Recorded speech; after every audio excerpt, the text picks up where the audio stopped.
In life, we see things very differently because of the fact that we are conditioned beings.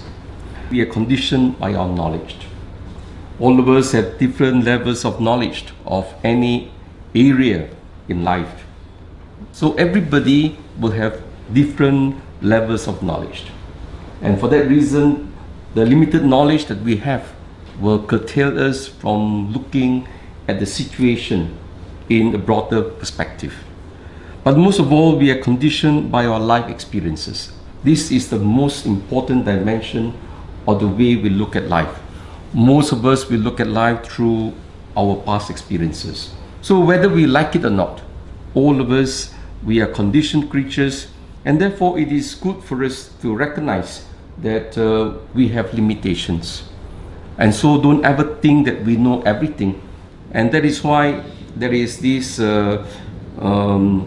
important attitude of being open, being receptive, and to recognize that, a person is somehow determined by his own experiences and his knowledge. It's not for us to judge, because we are not in that situation. And this is important for us because we are called to build bridges.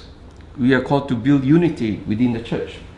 We find that Nathanael is a very good example of a person who builds bridges, who is ready to overcome his own skepticism and enter into dialogue. He was not afraid of being open to new experiences in life. And so how do we break barriers? The first thing is to break barriers. Those of us who have that experience, we must learn to invite. To come and see is to enter into the same experience, to be open to the experience.